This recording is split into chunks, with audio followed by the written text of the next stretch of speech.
வாழ்க வளமுடன். குருவே துணை. குருவுடன் எனது பயணம். இனிவரும் காலங்கள்ல இதை பத்தி பகிர விரும்புறேங்க. குரு என்பவர் என் வாழ்க்கையில் எப்படி வந்தாரு? குருவை பத்தி தெரியுமா? தத்துவத்தை பத்தி தெரியுமா? ஆன்மீகத்தை பத்தி எனக்கு தெரியுமா? எதுவுமே தெரியாது. அப்படி இருக்கும்போது குரு என் வாழ்க்கைக்குள்ள எப்படி வந்தாரு? எப்படி அந்த குருவை நான் ஏத்துக்கிட்டேன்? இன்று வரையும் ஒரு புதிராக தான் இருக்குதுங்க. இந்த புதிர் எப்போ ஆரம்பிச்சது? இந்த புதிர் எப்பொழுது போடப்பட்டது? 2006 எங்க அம்மா இறந்தாங்க. அந்த நாள் என் வாழ்க்கையில மறக்க முடியாத நாள். எனக்கு குருவை கொடுத்த அந்த புனிதமான நாள். அந்த நாள் எப்படி மறக்கிறது? என்னுடைய உயிரில் பெரும் பகுதி என்னை விட்டு சென்ற நாள். 26ஆம் தேதி இரவு எங்க அம்மா முடியாம இருந்தாங்க. கீமோ எடுத்தோம் கேன்சருக்காக. கீமோ எடுத்த உடனே எங்க அம்மா தூங்கிட்டே இருந்தாங்க. ராத்திரி ஒரு 10 மணி வாக்கில் வாந்தி எடுத்துட்டு ட்ரெஸ்ஸை மாற்றி விட்டோம். உடனே எங்கள் அம்மா கேட்டாங்க, என்னை காப்பாத்துவியா அப்படின்னு கேட்டாங்க. அந்த நொடியை என்னால் எந்த காலத்திலும் மறக்க முடியாது. அந்த ஜீவனை சமாதானப்படுத்தணுன்ற எண்ணத்தில் கண்டிப்பாக உன்னை நான் காப்பாற்றுவோம்மா அப்படின்னு சொன்னேன். அன்னைக்கு இரவு நான் சொன்ன வார்த்தையை நம்பி கண்ணை மூடினாங்க.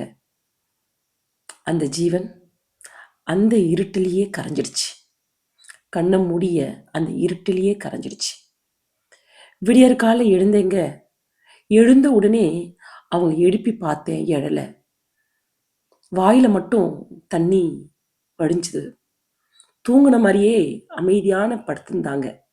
ரொம்ப பயந்துட்டேன், அலர்னேன், கதறினேன். எனக்கு என்ன பண்றதுன்னே தெரியல. அது வரைக்கும் எல்லா பெண்கள் மாதிரி நானும் எங்க அம்மாவை ஒரு விரோதியை தான் பார்த்தேன்.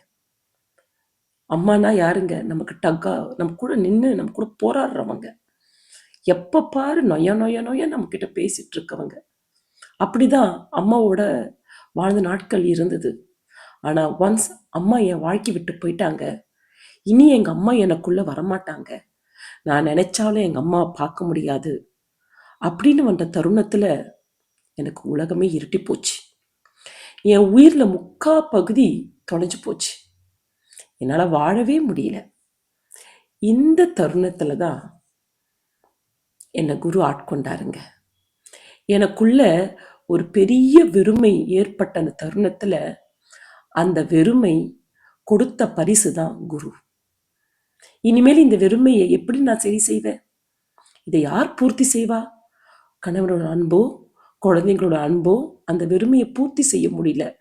அதை தாண்டி அம்மா மட்டுமே அந்த வெறுமை கேட்குது. 30 வயசுல வளர்ந்த குழந்தை அம்மா மட்டுமே கேட்குது அந்த வெறுமையை ஃபுல்ஃபில் பண்றதுக்காக. ஆனா இறைவன் அம்புட்டு அன்பும் கருணையுமா அந்த வெறுமையை ஃபில் பண்றதுக்காக குருவை கொடுத்தாங்க. எவ்வளோ பெரிய வரம் இல்லைங்களா? குருவால மட்டும்தான் அந்த வெறுமையை ஃபில் பண்ண முடிஞ்சது. எப்போ சந்திச்சு இந்த குருவை? மீண்டும் சந்திப்போம். வாழ்க வளமுடன்.